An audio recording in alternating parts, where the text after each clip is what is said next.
So, this week on Rough Cuts, Boyk's made me watch a movie on a $120,000 budget from the written, directed, and starring the Stargate Atlantis actors. As a Canadian independent movie. And it was really good. It was like really good. I can't believe I'm into some real sick shit. God damn it. The lowest of the low. Garbage possible. This garbage Canadian independent film from a whole bunch of cheesy Stargate actors on their off season on a house that they just like. I think that it was just their house, probably. I think it was just one of their houses. Yeah, They even made jokes about it being empty of furniture. Yes, they sure did. To fit it into the film. Yeah. Fuck. This movie was great. Welcome to Rough Anyways, welcome to Rough Cuts. Dogs, they're coming. They're coming your way. They'll be here soon. I'm your host, Illian. This is my co-host, the Boyks. Yo, I don't have the anymore. I'm just Boyks. You're just How's it going? Boyks. Sorry, yeah, you're just Boyks now. Yeah, I lost the. You're no longer I buried definitive it in the backyard. Yeah, it kept coming back though. Weirdly. Yeah, it kept coming back, so I had to put it in the swamp, and then it swam back. I don't understand. He's a floater. Fuck. This is gonna be a hard one to talk about because all we can do is talk about the good jokes that they made, and if we tell the same jokes, then they're just worse because you can't tell a joke that's a good joke. Well, yeah, you can't tell a joke that's good and make it funny. You have to tell a joke that's bad and make it funny. Yeah, I guess. So the movie we watched is called A Dog's Breakfast. I have some information for you. I have access to Google. Yes, is what I'm saying. Yes, I also did some digging at various points. So, the title of the film is interesting. A Dog's Breakfast. So, a dog's breakfast is actually an idiom. Yes. Meaning either a mess, a bad mix, or an extreme disapproval. Yeah. And it can also be literal. As it turns out. Very important. It could be all of the above. Yeah. This is a film made by David Hewlett, who is, I believe, the doctor, like the science man on Stargate Atlantis. I believe so. It's either him or the brother-in-law that is. Paul McGillian. Yeah, no, he's He's Dr. Carson Beckett. This guy is... Oh, there's two doctors. I think they're both science men doctors. So I guess they're just like the twin science men doctors on the show. Yeah. So David's sister is also in it, Kate Hewlett, who founded a Stargate convention. Yes. Yep. Yeah, she also appears on Stargate sometimes. Funny enough, as a different actor's sibling, not her own sibling, who is also an actor. But they are siblings in this movie. In this movie, they are. Which is funny. Yeah. And also Christopher Judge, who is needs no introduction. Good. Yeah, like it's Christopher Judge, the winner of the Video Game Actor of the Year award from 2022 for God of War Ragnarok. Christopher Judge, welcome him, everybody. Here he comes. We need to cut in a bit of his Game Awards here because. God, they kept trying to pull him off stage. And he was like, fuck no. Fucking up the timing of the whole Game Awards. He can't be here for 20 minutes. He was like... He's giving like a real heartfelt speech, and they're just like, cut it off. Valve is giving out Steam Decks for this. Jesus Christ. I can't believe he delayed the Game Awards so they could give out more Steam Decks. What a badass. What a champ. Yeah. The voice of God of War. Ladies and gentlemen, and everybody in the titular character, God of War from God of War. Yeah, that's his name, God of War. I know God of War. Everyone knows. I've met John Halo. I've learned deadly martial arts from video games. I'm a human Xbox. Yeah, they're all...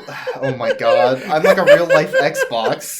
That's a line. That is an actual line from this movie, and it fucking banger. whips. It's so good. What a banger.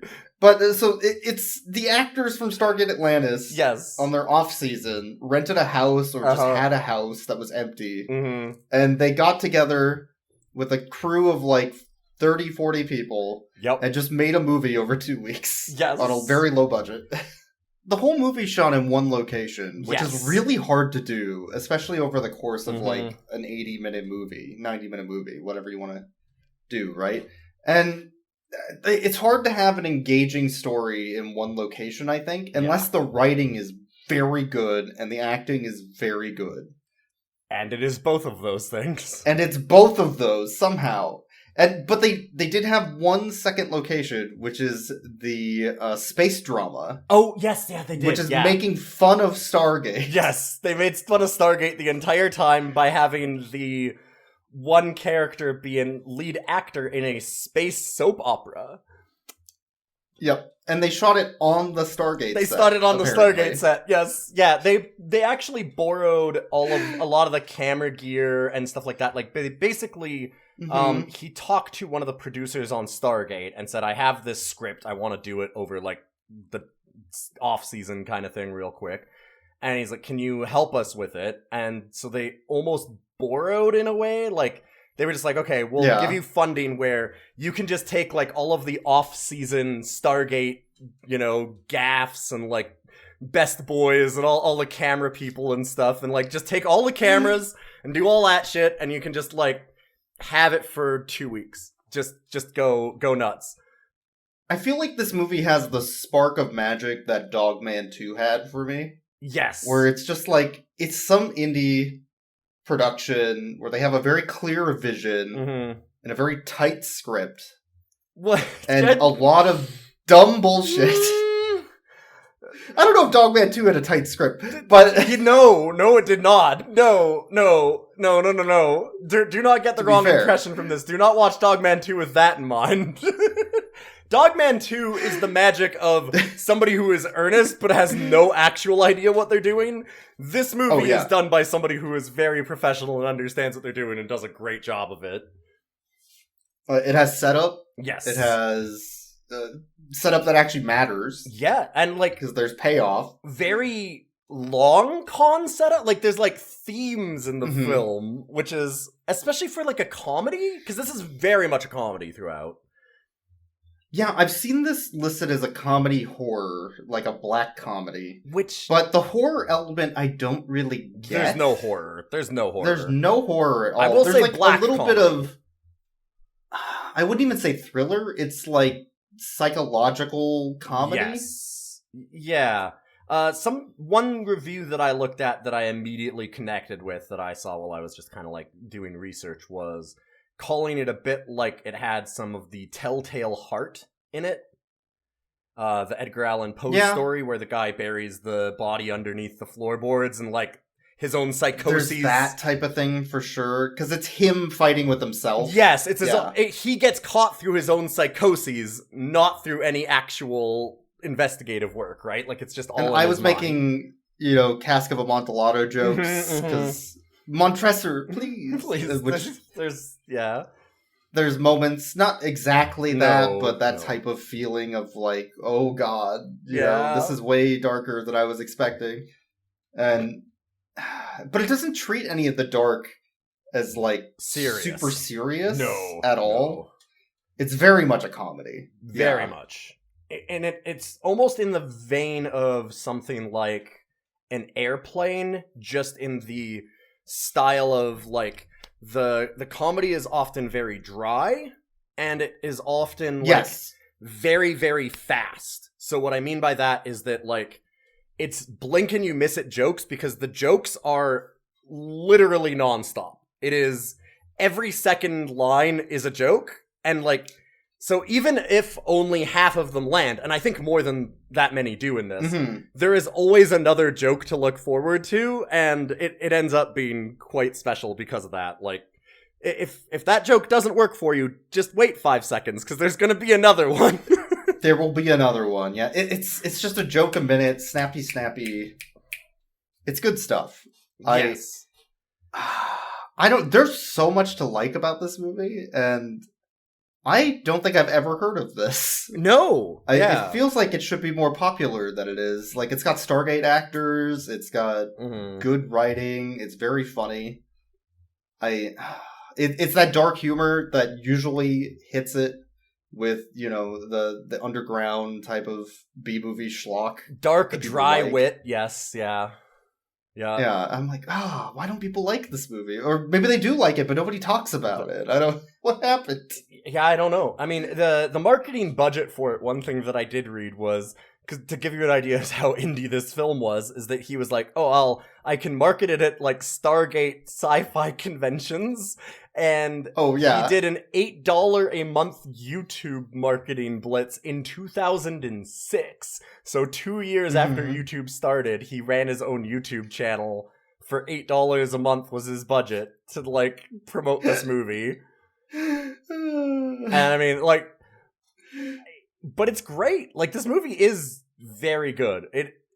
It's oh god, I guess we can kind of get into it. I don't want to do too much of it because in some ways, again, we can't say the jokes. I don't want to give away everything, sure. But I think we can do a quick discussion of the themes and sort of what. Or the synopsis in a way. And we can eventually, I think we can eventually mention, like, spoilers from this point on or something. Sure. But yeah, I would actually, this is one of those very rare times on our podcast where we will say, it's maybe good for you not to know everything about this film and for you to just watch it. Which, when do we say that? We thought that this was going to be bad, too. Like, we saw this with, it's got a cover of a guy holding an axe and his weird dog, and it just looks kind of Indian garbage, and we were just like, I don't know, I guess this... Like, I can give this away, because it's very obvious, just from looking at the cover. It's a guy holding a shovel. Was it a shovel? I thought it was an axe, but... I think it's well, he has his dog, there's a shovel, and his sister and her fiance are all on the cover. There is also there is also the axe scene, so I don't remember if it was an axe or a shovel. The axe scene I think was part of the trailer for this movie. Sure. Like, the whole setup is the, a guy murders someone type of story. Yes. And there were other movies similar to this with similar psychological themes, which we have not watched. No. But I know of. And they also use a dog in those films for same imagery. So this is that classic tale of guy murders someone is the joke. That's what they're setting up. Basically, yeah. But it subverts your expectations a little bit. It does. We can get to that. I guess, like, so the main starting point is we're introduced to Patrick, who's our main character, played by David Hewlett. And he is a person who lives alone with his dog in his parents' house, but his parents has passed away, and it's empty. Yeah. Empty house, except for, like, his bedroom, and, like, a single table in his kitchen with a single chair. Well, and they also have, oh god, what was the poster over the bed? There's, like, the spare bedroom that was hers. It was, like, some sci-fi show or something. No, it was, like, it was a band? Yeah, it was, like, there was, like, a like Iron Maiden poster over the bed or something, like just like this old garbage kind of like peeling poster over the bed, like so like it was his bedroom from when he was a kid and he left it the way it was basically. And there's like old yellowing outlines of where pictures were on the walls. Like it's grandma's house, but it's been looted is what it is. And he spends his time watching spiders outside the window. Organizing Fruit Loops by color and then eating them. Yes, and then eating all of them out of like 7 different bowls. And the rest of his time is spent on the internet browsing forums, basically. Well, and I wanted to mention the way that he watches spiders is actually a good little bit. At first I was like, is this supposed to be a joke? And then slowly as the movie went on, I'm like, okay, this is very good. Where like he goes and every morning he gets up and then he like sits in the office chair and he brings out his binoculars and he puts the binoculars on and then he goes like, and it does like pulls the lever to like slowly lower the chair. And just like every day he does that. It's just so he can get a better view. So like obviously he's not well is the point. He's just a little weird. Yeah. Yeah. He's a loner. And his sister comes by to visit. Mm-hmm. And behind his sister coming in the door, because he's getting ready to scare her. He's got like a Halloween mask and rubber gloves. He's like, I'm going to scare my sister when she shows up. You can and then check he out scatting to himself. Yeah, I was going to say, you can check out our social media for a very good photo from the early portion of this movie of what he is dressed up as to scare her. This whole thing is very weird. Yeah, we were not sure where it was going at this point where I was like, oh, is this really bad? This seems like it might be terrible, but it was knowingly terrible. Yep, but as his sister is walking up to the deck of the house, he notices a guy behind her sneaking up with his very loud rubber shoes. So he hides for real, instead of just hiding to scare his sister. Mm-hmm. And after she walks in the door, the guy sneaks in with his rubber shoes creaking, and he smacks him on the head with a cricket bat. What was it? It was a cricket bat. It was a cricket bat, not a croquet mallet. Yeah. And his sister's like, his sister Marilyn introduces Patrick to the guy, and then introduces Ryan, who is the guy, to Patrick, which is like, by the way, this is my fiance. This was the surprise, you dingus. It's not some creeper that's creeping up on me. It was my fiance who was with me, you idiot. Yeah. You idiot. And this sets up like Patrick is very dumb. Yes. In some ways. Like, I don't... He's such a weird character. He's got specific neuroses, is what it is. Yeah. He has his little foibles, for sure. There's a lot of really good sight gags throughout all of this, too. Like, when he knocks the guy out, he hits him, and, like, just his rubber shoes are sitting on the porch, just empty. Like, is kind of what it is. And, because he knocked him out of his shoes. Knocked him out of his shoes. There's a lot of this movie that's really cartoony. Yeah. Actually. In some ways. Then, like, when he's sitting there and he's holding a steak to his head, like, to... ice it like a frozen steak. He's sitting in a chair, Ryan is, between the two brother and sister. But, like, they don't have enough chairs, and so he's in, like, this, like, little kid seat, so he's a good, like, foot and a half lower than everyone else, and they're just kind of talking over him. And there's a lot of little sight gags like that are just very funny. And, like, a lot of the office chair, like, slowly going, lowering a lot of times. There's a lot of that's just great. They explain that the house is also very empty because Patrick sold all of his parents' stuff on eBay. No. Which is a way just to explain away. Yeah. Yeah, it's a way to just explain away that they didn't have to buy furniture for this house and do set decoration in a way that matters. And it does give you an insight into just how much this character is just... He's this loner that doesn't care about anything for, like, physical stuff. Like, he just wants to watch his spiders and eat his fruities. And just live in his own little bubble world where nobody breaks any part of his worldview. And yeah, he's a very much a shut-in, and he does not like anything shattering that world. So her bringing in this unknown fiancé is... absolutely earth-shattering to him, right? Like, this is destroying his psyche. And they are lovey-dovey as fuck. Yep. Yeah, they are... Which is another good joke. Yes, they are, like, the sickening lovey-dovey kind where it's like, oh, well, like, don't tell him the name that you give me. And it's like, oh, you mean Pepe? Yeah. And it's like, no. Like, the other one's like, oh, you're so dead later. Like, they're doing that on the couch. And he's just sitting there like, oh, my God. Oh. Yeah, because Ryan calls her Mookie, and she calls him Pepe, but they have a bed name that they also use. And it's like, come on. Yeah. We don't even learn what the bed name is. Driving home. I know, but they're just driving home. Yeah. Like, they are really together, and this is definitely going to shatter your view. And no matter what you do to try and break this apart, Patrick, you dummy. This is happening. Yeah, this is happening. I am, in fact, marrying this man. And he's kind of his own kind of dork, too, because he does something very insufferable, which is like, oh, did you know that I'm the star of this space soap opera? Have you ever seen it? here, I have all of the seasons. Let's binge it.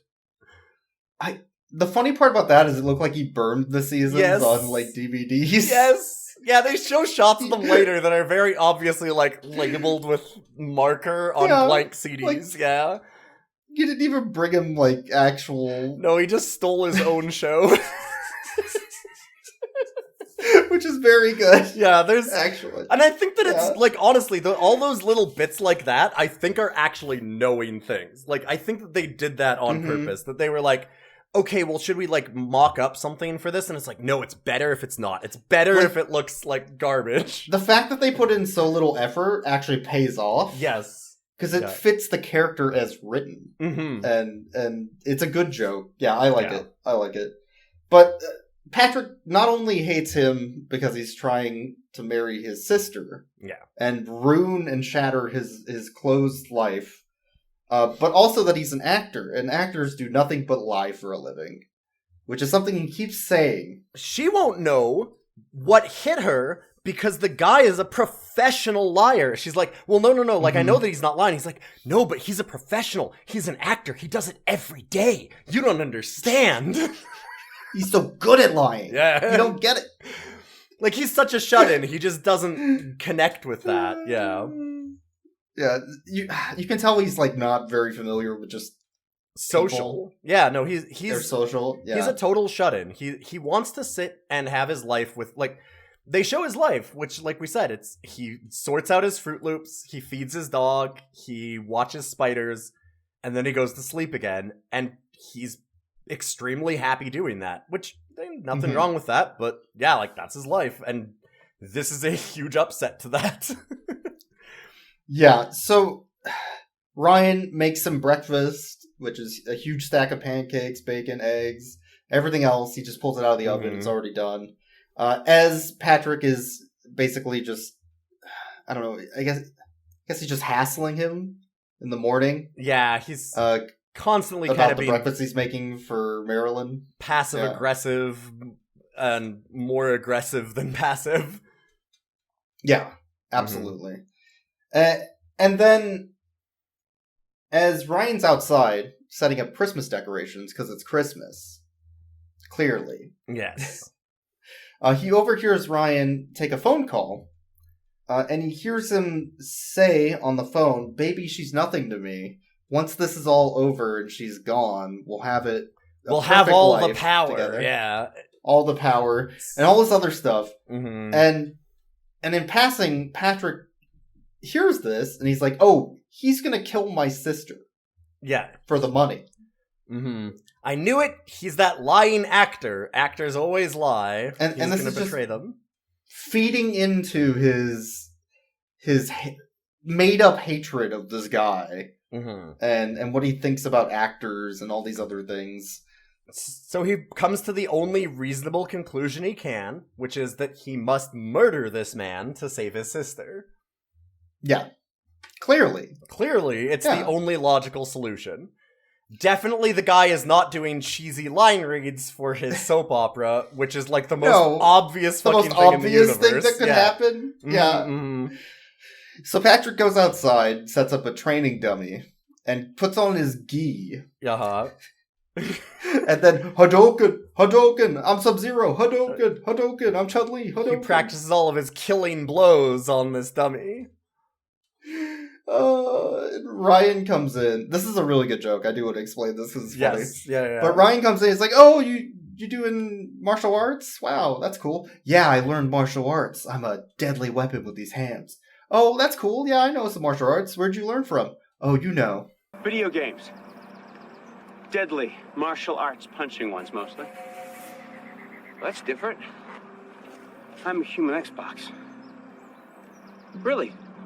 And he goes, "Oh, cool! I'm like an 8th degree black belt. Do you wanna maybe go for a little while? Spar a bit? Yeah, you mind if I have a go at it? Why don't we spar?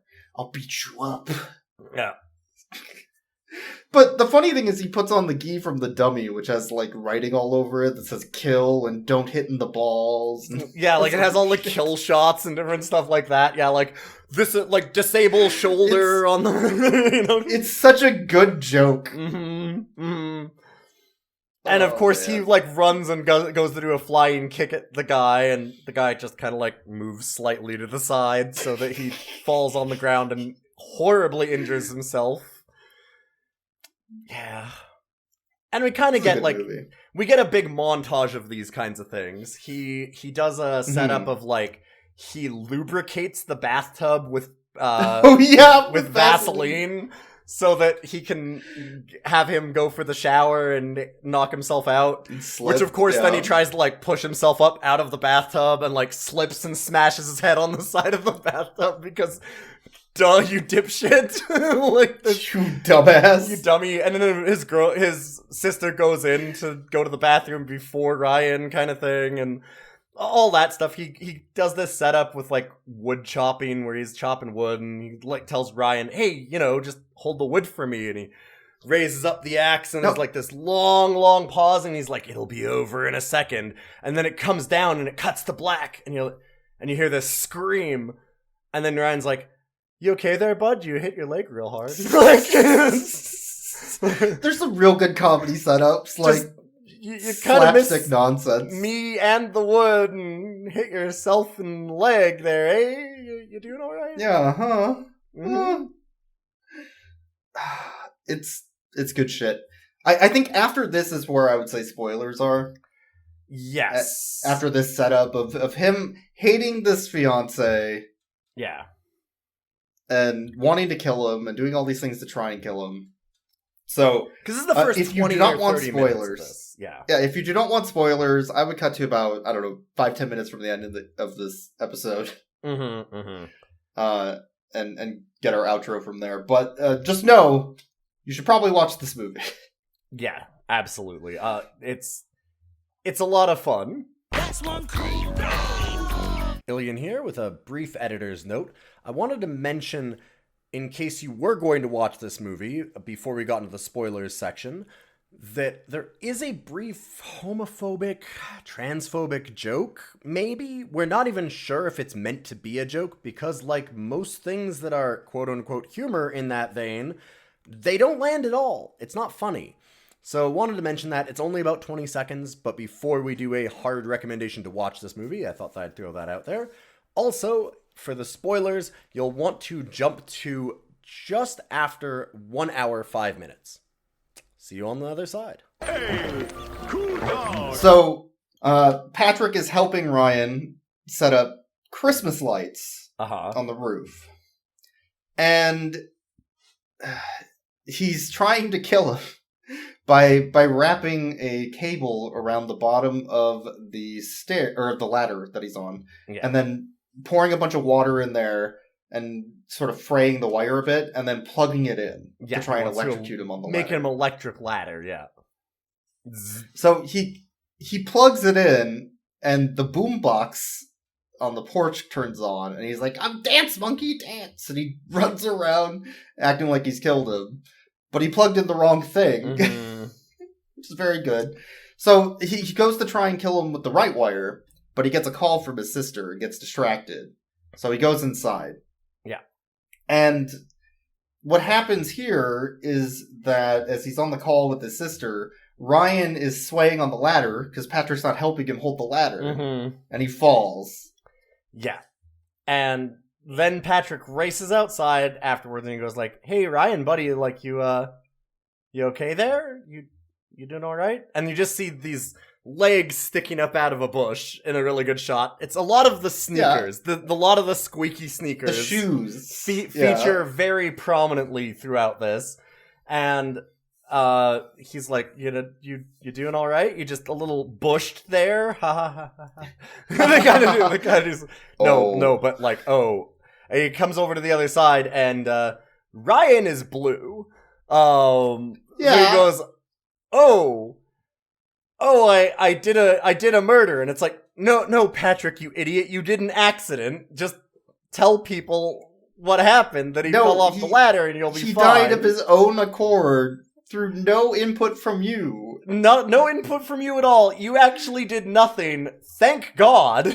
Like now you're off the hook. No, but he's in such the mindset of I've been trying to kill this man that he feels like he's guilty. Accidentally happens. He's like, fuck, I did that.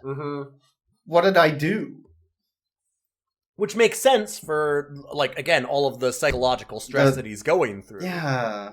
The paranoia, the breaking of his bubble, all that shit happens. Yes. So he panics. Mm-hmm. Because he thinks he killed this man. Yes. And he hides his body in the basement. Yeah.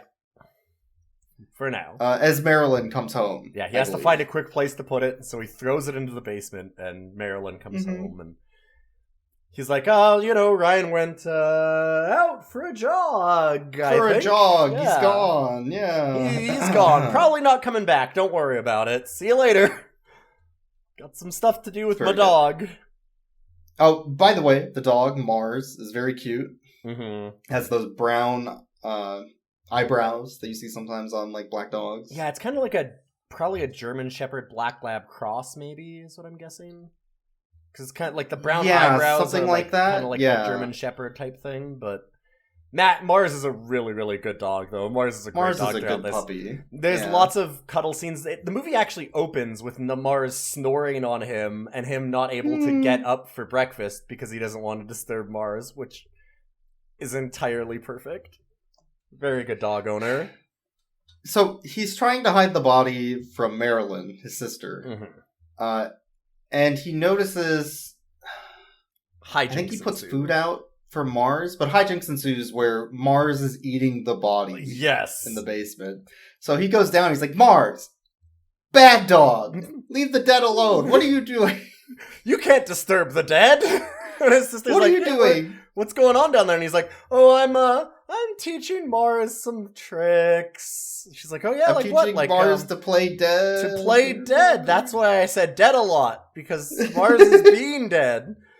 See you later. Don't come in the basement. So then he panics. He's like, fuck, I gotta get that body out of the basement. What am I doing? And I love this scene. Because he's in the living room, and his sister's watching the soap opera. Yes, this is... Okay, yeah. Yeah.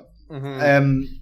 And he starts moving stuff out of the room to the side, and he picks up the couch while she's on it, watching the soap, and rotates it, and then she turns around to keep watching the show. And she's like, and he starts, do you need some help?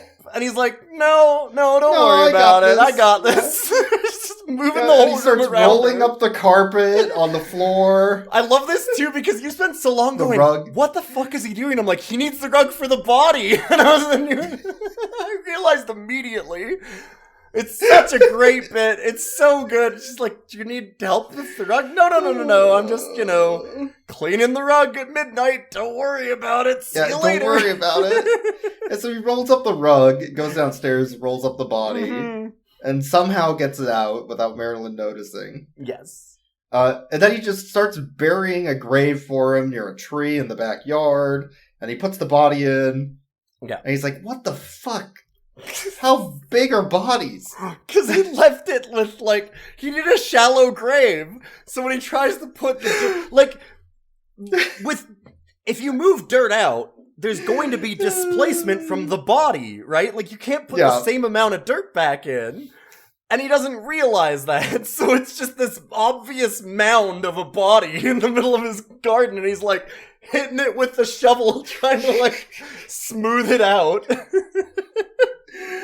It's such a good joke. And his sister then is like, he comes back in and he gets a beer mug, like a big pint beer mug, and fills it with whiskey to the top and just starts chugging it back.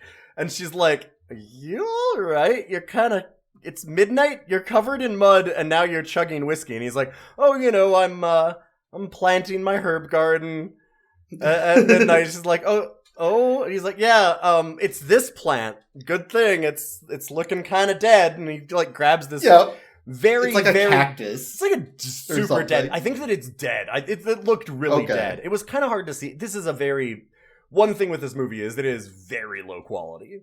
It is, it's VHS handy cam 2006. It's a lot of still shots. No, obviously, moving panning shots or anything like that. Just camera still. Take a shot. The good parts of this movie... 2 weeks? Low budget? Yeah, in 14 days. They had a 14-day film set. To film it and release it and stuff, it seemed like. this is one of those movies where the quality of the writing and the acting is what carries it, and the rest of it is superfluous. You don't need to worry about it, and honestly, it's not a big distraction. But anyway, so he's got like this dead plane. He's like, it's this one, which is a good thing because it looks like it's just on its last legs. Like, runs out, and he runs outside with it. And this is one of the best bits of this thing for me, is because he doesn't need to do anything with it, but he's like, he has this whole pot, and he looks at the whole big mound of the body, and he's like, and just jams the whole pot in, like the ceramic pot and all, in the center of this big mound of dirt. He doesn't take the plant out. Doesn't even take the plant out, no. Just runs back inside, like, no, I'm already done my planting. I'm gardening, yeah. Haha. Man, it's a good joke. Mm-hmm. So after he buries the body is when the paranoia starts to really set in, and he starts seeing things. Yes. And having weird dreams about Ryan coming back and just standing outside of the house covered in Christmas lights staring at him. And this is the telltale heart side of it also, which is, it's the funniest telltale heart because it's not the telltale heart, it's the rubber sneakers. You hear the rubber sneakers again. Yeah. His stupid fucking squeaky ass sneakers are going through this goddamn house all the time, and he's constantly like whipping his head around, like, what, huh? Where's that noise coming from? And it's like, what noise? And it's like, no, but never mind, don't worry about it. Yep. It's so funny. It's exactly the clown shoes from Kung Pao. Yes, yeah. Where yeah. it's like, like, yeah, it's a very good clown shoes noise. It's a great joke. So he sees Ryan, and he's like, something's wrong. I'm very much having a bad time right now. Yeah. And his sister is asking him, like, okay, for real, where did Ryan go? You won't tell me. Mm-hmm. So what did you do to drive him away? What happened? Yeah, like, right? He's been gone for a day. He is my fiancé. Yeah. He's supposed to be here. Like, what the fuck? Yeah. And she's like, well, he's gonna come back. And Patrick's like, I hope not. Yeah, there's lots of the, oh, please no. Yeah. And this is after he's seen the undead corpse in the window covered in Christmas lights, yeah. Mm-hmm. So Patrick does the only thing he can think of to try and get Marilyn off the scent of looking for her fiancé who is missing. Mm-hmm. He catfishes a guy online to show up for a date. Yeah, he sure does. For Christmas. Like a catfish Christmas. God damn. We're not watching Catfish Christmas. And now that I've said that, we're going to have to watch Catfish Christmas because I've put it onto the podcast. And I'm editing this one so you can't edit it off. So thank you, Boyks, for forcing me to finally do this. There you go. Are you happy you've gotten your wish? I've been trying to get me to watch this shit for like weeks. The movie has a literal catfish Christmas scene. It does. What am I supposed to say? And of course, the catfished person is star of stage, screen, and God of War Ragnarok. That's right, it's Christopher Judge. Yeah, David was saying something about he wanted Christopher Judge to be the dorky, stay-at-home loser. In this Patrick film. Is. Yeah. And he's just this big, muscly, tall man. Because he's like, it would have been really funny for it to be so out of place. And I'm like, oh, it really would have. I think that probably the main reason why they didn't do that is that then, like, they need to find a sister for him because it wouldn't, you couldn't have the same sister.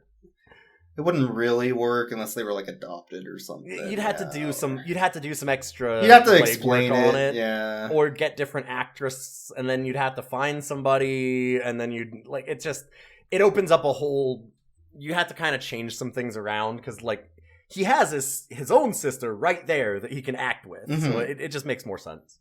But it would have been very, very funny to see Christopher Judge as this fucking dorky, neurotic loser. And Christopher Judge is still very funny. Oh yeah, he's very funny. Oh yeah, no, this is a great scene because he comes, he's like, oh, like, are you Lovely Lumps 29? And she's like, what? And then like you see Patrick in the background like waving to him. Yeah, no, that's me. Come on in.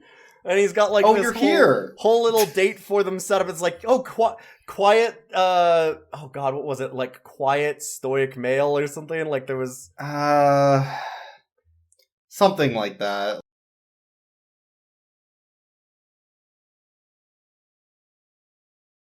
And it was, which is perfectly Christopher Judge, right? Like it was kind of nails who Christopher Judge is, and Christopher Judge's face just like falls, and he's like, but I'm not gay. Like it's fine if you are, but also I'm not interested.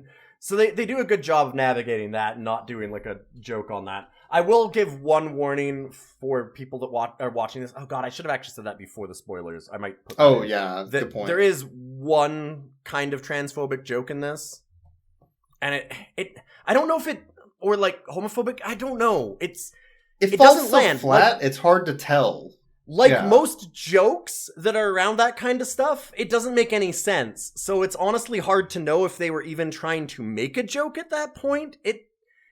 That's like the one part of the movie that just kind of... It's very brief, but there is one moment where there's this thing of they thought he was gay, but it's weird.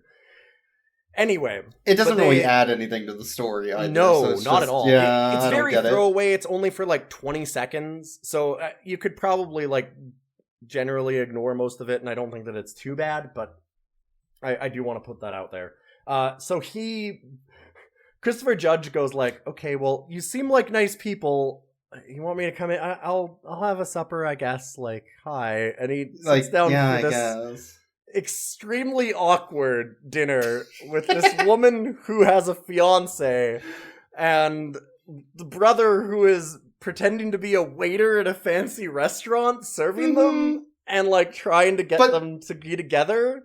They're both sitting on the same side of like one of those square fold out card tables. Like, yeah, it's like a TV dinner table. Yeah. And it's super awkward. But they spent the whole time bonding over how fucking weird Patrick is.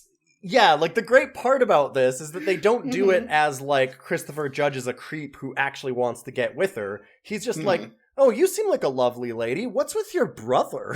What the hell's up with him? And they just kind of have like this nice night of like, oh, we could be pretty good friends. And like just kind of hanging out and being like, man, your brother though. What the fuck is he doing? Yeah. And meanwhile, the brother is sitting there like, the whole time he's hearing like squeak, squeak, squeak in his head. And he's just kind of like twitching in the corner, just losing it. Because he's murdered this man and trying to cover it while everybody around him is looking at him. So after the dinner, he notices that Mars is not eating his dinner again.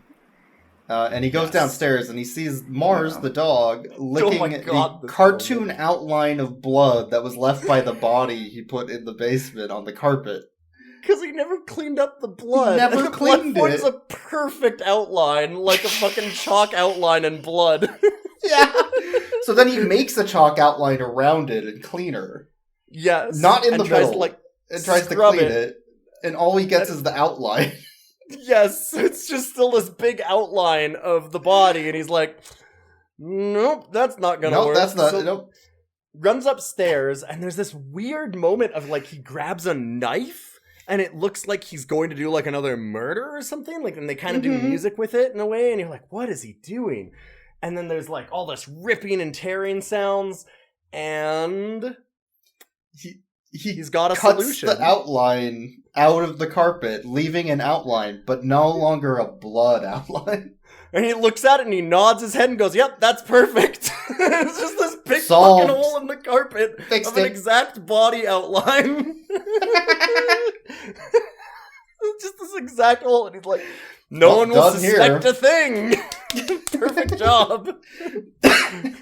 And this is also when he decides, I need to remove that body from the backyard. So instead of burying it, he takes it out to the swamp and tries to dump it, right? Like, or does it come back? Yes. This is when it starts to come back. I can't remember. So there's a bunch of different times. Like he wakes up with it in his bed where the shoes are next to his face.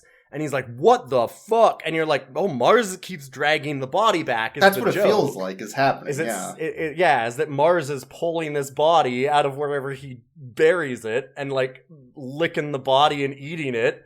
And he keeps on, like, he finds the wristwatch in his Fruities that he sorts out every day. Like, it's like from Mookie to Pepe, like, all the cute little pet names they have for each other.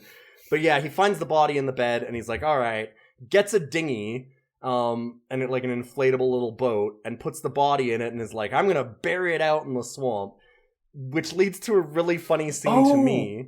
I remember now. He found it on the deck, because they did the Smeagol Gollum scene on the deck, where he keeps putting his head outside. He's like, yeah, that's a body, huh? And then how did it dig itself up? That's weird. And then he goes back inside. He's like, no, the body, it's just sitting out there. And he's just like Smeagol and Gollum and going back and forth. Oh, that was a really, really good scene. This movie is just full of them. Like, honestly, we cannot possibly go through all of the good jokes in it. He throws it in the swamp. He sees it in like on his front porch too. He does this whole thing where he's like, oh my god, people are gonna see it on the front porch now. I've gotta pretend like it's something normal, and there's no one else around. Like, this is a house in the woods. Like, it's a very, he's got to be like out in some weird suburbs or something. Like, it's probably like 5-10 minutes drive from a city. And so he yells out at the top of his lungs, oh yeah, it's the delivery I wanted, kind of thing, with this fucking carpet body, like this obvious bloody body on his deck. And then he, like, picks it up and he dinghies it out into the swamp, and led to a very funny scene for me, because he's, like, rowing this dinghy out in the swamp, and it's really slow going. So then he's like, fuck it, and he gets out, and the water's, like, 3 inches deep. So he steps out and instead just pulls it, and you're like, you fucking dipshit. You dummy. This absolute moron. And he's gonna try and bury this body in 3 inches of mud. Yeah. So that night, there's water on the floor, which again, we're assuming is the body coming back. Yeah, there's footprints. Yep. And there's all these scenes with, like, whenever the body's coming up in the murder, it kind of cuts to Mars again. So there's this overarching theme of, like, Mars is sort of his conscious of the death of Ryan coming back to him to haunt him, and he's constantly dragging it back into his life. Like, you can't just get rid of this, Patrick. Yeah, Mars, and yeah, exactly. The dog acts, like you said, very much like his conscience, where it's just, he's trying to bury this truth, and the dog is like, no, like, you murdered this man, you have to deal with it. And in reality, it's just a dog, but... It's just a dog, and he didn't murder the guy fell. And he didn't murder him, so... Yeah. But his sister is, like, has a dead fish and crabs, and I don't know what was up with that, but that was the joke for the water on the floor. But his sister Marilyn and him sort of go off on each other, like, about their past. I only want to mention this because there was a very good joke about a school that they went to and how Patrick was always trying to protect her when they were kids. Do you remember when you used to make my life not miserable, when you used to help me? And she's like, you insisted on walking me home from school from all those bullies. And he's like, yeah, I did. And he's like, I hated doing that, though. And she's like, well, because you got beat up every day doing it, but you still did it. And he's like, yeah, that was a rough school.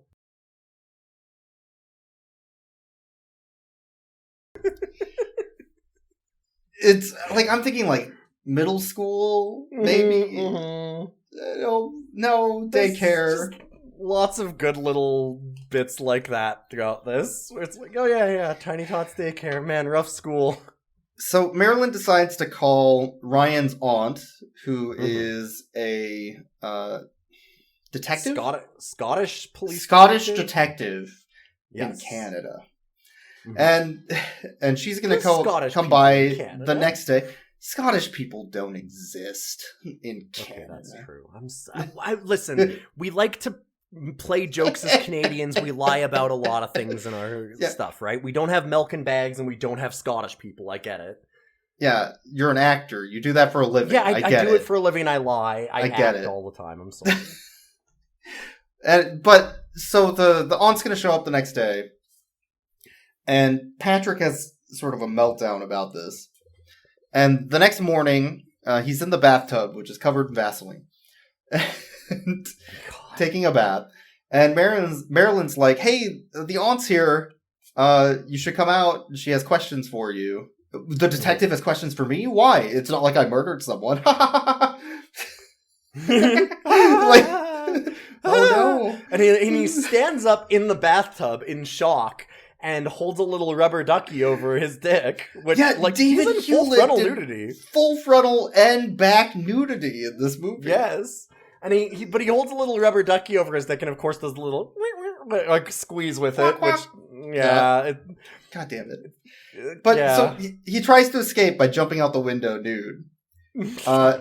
And the aunt is there. And he's like, "Oh, yeah, sorry." Amazing scene.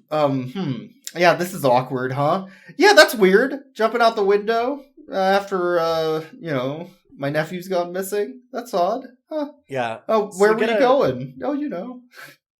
Yeah, there's a whole... It's funny for the dialogue, but I also just want to mention the framing of the shot itself is fantastic in that it is him on the ground, like, with his head in his hands, like, kind of a bathing beauty. Laying down, and doing the, like he's sunning, so he's, like, holding his head in his hands, and he's got his feet up, so you can see his feet in the shot, like, his naked feet, and he's just, like, they're kind of, like, going, like, he's just without a care in the world. Do you know what I mean? Like, they're just kind of going back and forth as he's having this conversation, and it's shot through her legs as she's looking down at him. It's such a weird shot, but it looks great. It looks great, and it's really, really funny. Like, it is really funny. This also obscures her face, I think, during this scene. Yes. Yeah. Which is you important. Don't really see as much of it. By the way, this is one of the few times on the podcast where they show bare feet, and it is not a fetish thing. It's not a fetish. Yeah. Somehow. Not at all. The one time, it's actual full frontal nudity. And not a fetish thing. And not a fetish. Not a sex thing. And it's not a kid's movie. This is an actual adult movie. It could be that, but instead it's not. We fucked up. I don't know how we did this. Yeah. But they go inside. They go inside. He gets dressed. And the aunt starts sort of interrogating Marilyn and Patrick. And the aunt is just Paul McGillian dressed up as a Mrs. Doubtfire detective. So it's Ryan's actor, The actor for Ryan dressed up as the aunt. Which is very funny in its own right. Because they don't have enough actors for this movie. Like, it's, again, it's such an indie film of just a few actors getting together over a weekend, basically, to film this. So they're like, well, we don't have anybody else. I guess you gotta play your own aunt. You'll look similar, I guess. So he's got, like, they're related. It's really fine. Bad fake Scottish accent and everything. And, like, they're playing it up. It's real obvious, but... She starts accusing Marilyn of murdering her nephew. Because there's a multi-$1,000 payout. Yeah, she was going to get $3,000 at least for this. What an up-and-coming star he was. Yep. On this soap opera. Awful fucking soap opera. And she's like, "Can I take a look around? Normally you would need a warrant, but you could just waive that if you want to waive that warrant." And they all say... very rightfully, no, get a fucking warrant. What the hell? No. Except they don't, for some reason. They don't. Well, he does, but she keeps on going like, well, I have nothing to hide, just keep doing it. And he's like, no, it doesn't matter if you didn't do anything wrong, get a fucking warrant. Yes. But we'll get to the ultimate reason for some of that also. So she's like, well, no, I've got nothing to hide, and just tells the aunt that she can come back, and she's like, oh, I'll be back in a little while with forensics and stuff, like, I'm gonna come back later the week. And so around this time, they're gonna come back with forensics, but that's after Patrick already shows her around. Because they did agree. He shows her around a little bit, but then but he showed her the basement with the cutout of a human, and he's like, "No, I don't see it. I don't see it. It's just a hole in the floor. What do you mean?" I don't know. And they shoot it through you'd have to do a much smaller prop, but they basically shoot it through like a human cutout thing. Yeah, and he shows her the herb garden that he dug with the pot in it, and it's like, "Yeah, I don't know what you're talking about. It's just normal." No, this is just things. But then she goes off. She's like, "I'm gonna get the cops and the forensic experts, and we're gonna come back, and you're fucked. You're fucked." Yeah, right? You're gonna go to jail. So that night, when Patrick is sleeping, the body shows up again in his bed, which, again, I assume is Mars dragging the body back to the bed. That's very obviously the best explanation, right? Yeah, and it feels like it's implying that a lot with, like, having Mars having mauled the body a couple times already, and, like, Mars not eating his food and stuff like that. Like, they're kind of showing it as, like, well, Mars has been kind of working away at this body every time that you hide the whole time, right? Yeah. Mars went with him out in the swamp, too, and knew where the body was. Like, Mars was running with him through the swamp, so there's just kind of this whole setup. But him screaming in the bed at night causes his sister to come in, so he has to finally explain the situation he's put himself in. Why do you have the rolled up body of my fiancé next to you? Well, I murder him. Well, he didn't murder him. He died of his own accord. But he thinks he did. So then Marilyn confronts him. He's like, all right, Patrick, you have two options, right? Go to jail. He's like, oh, yeah, you should go to jail. That's a good option. No, you. You I don't like would that go one to as jail. much. And he's like, oh, yeah, God, that sucks. Or we can get rid of the body. Yuck. I don't like that one. You. If it was you, I'd be fine. But me? Yeah. No. God, he's such a prick. Or we can get rid of the body. Well, I mean, that sounds like a better option, I guess.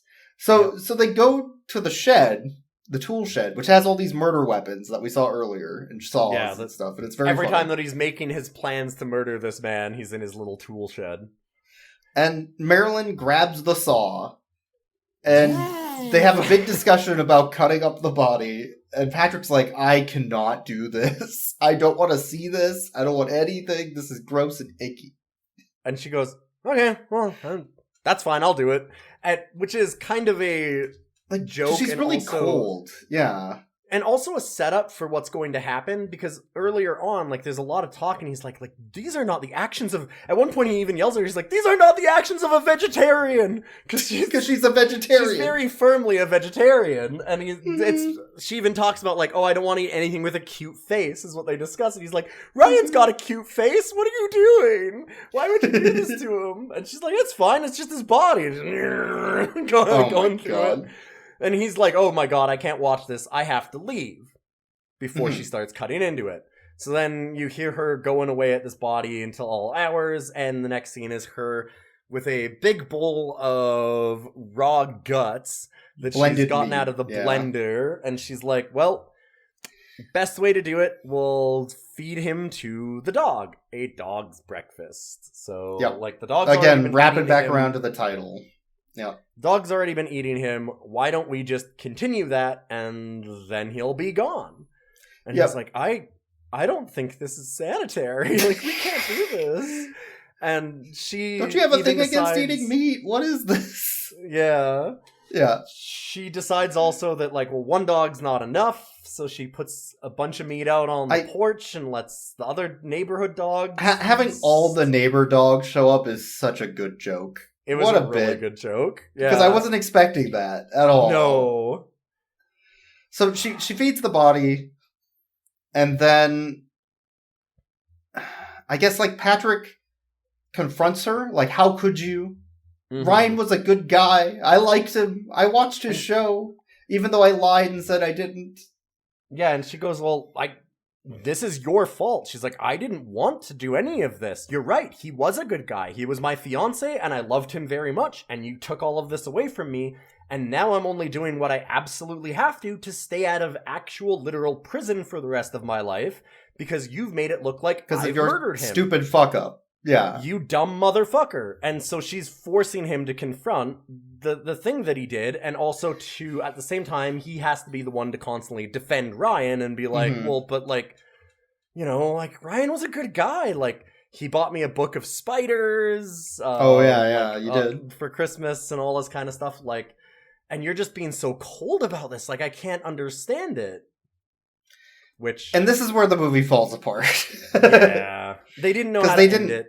They didn't know what to do. They set everything up to be like Mars being his conscious, Mars dragging the body back, Mars eating the body. And I'd say it falls apart, but it's not a catastrophe. It's just it's just flat. It's they go for the joke ending instead of just like, they could have gone for a more horror ending, and that would make this, I think, horror movie, because it's setting up like she's a psychopath, she wants to kill him, she's very cold. You know, like, it's making her the murderer, basically, is how it's kind of setting up. They could have had her kill him at the end or something. It makes it look like he was the one that was actually a psycho, but really she's like of this family, where you're thinking like, oh, okay, he's the weird odd one out that might murder somebody.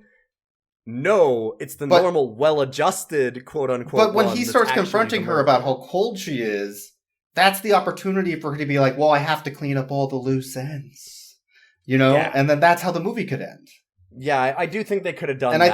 I think that would have been a better ending. And then like Mars is eating the next body, and that's the end of the movie or something. Sure, right? I do think they could have done that, and it would have been good.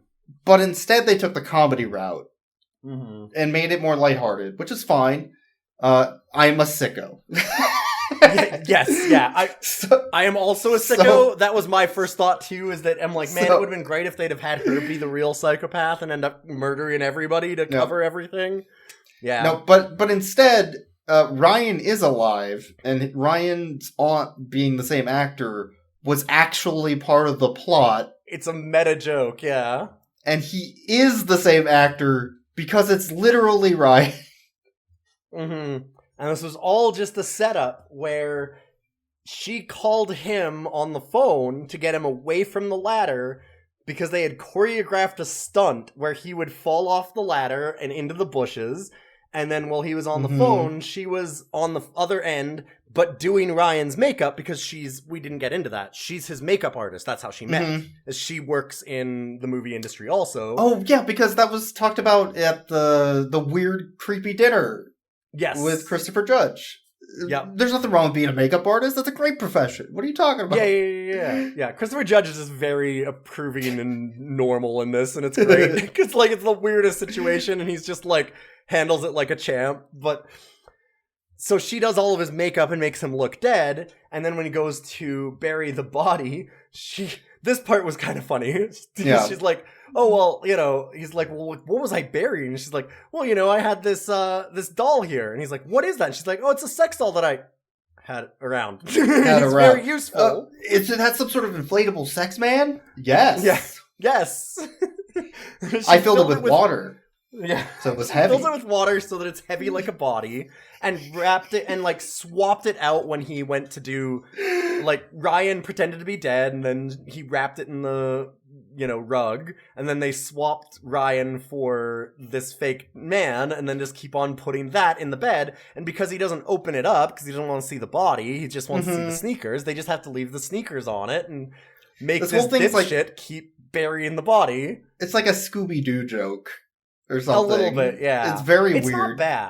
It's not bad. It just it doesn't land as well as it could have. The important thing is that Ryan is a great actor and he lies for a living. Yes. And that also plays into, no, he's really a good actor and he lies for a living. He's so good at it, you would never know.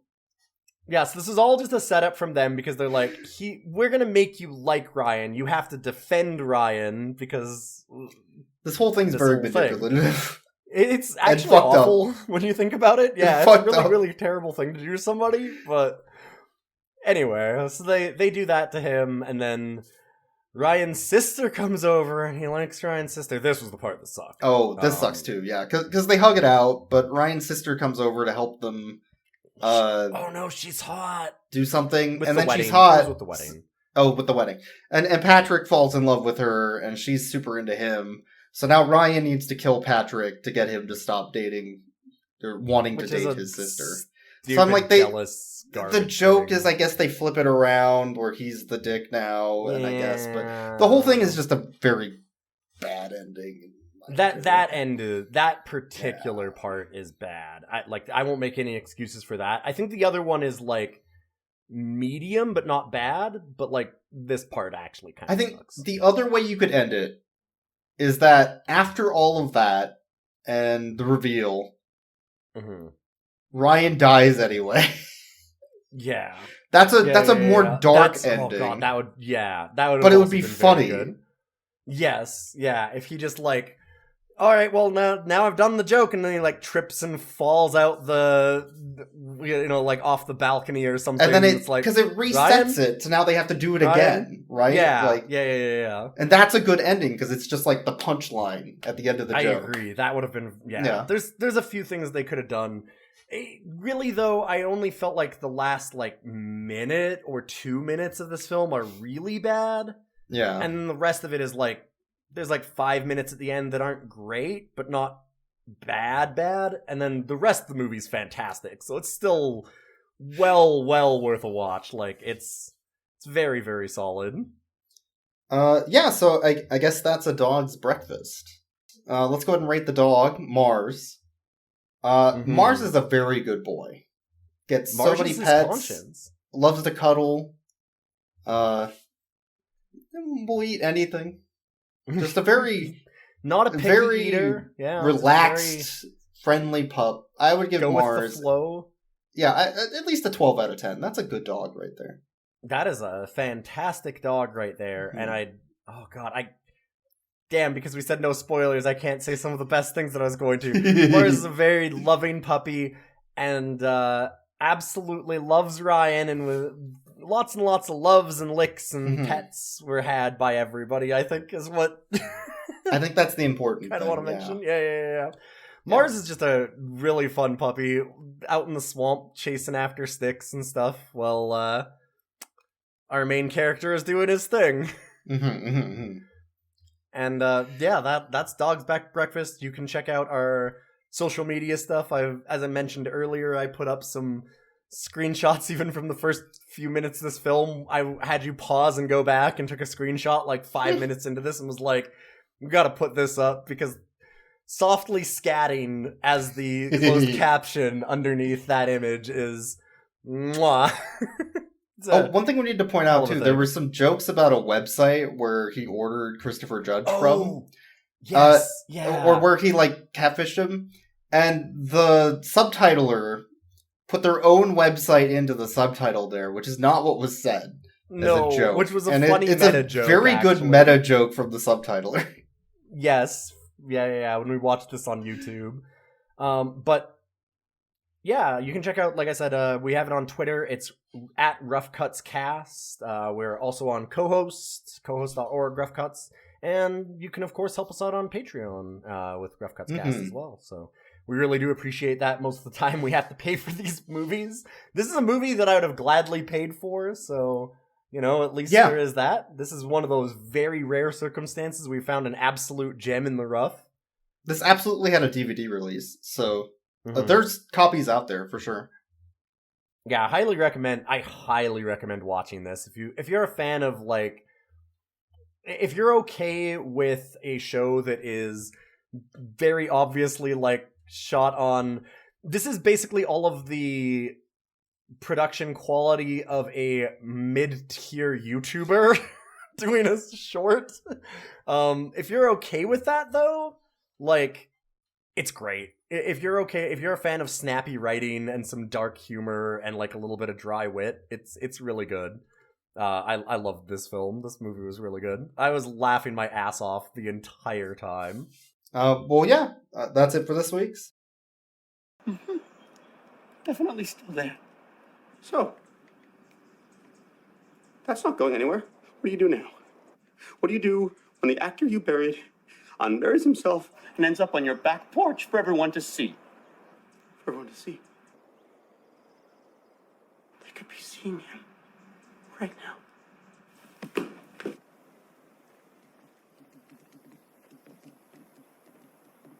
Woo! Oh yeah!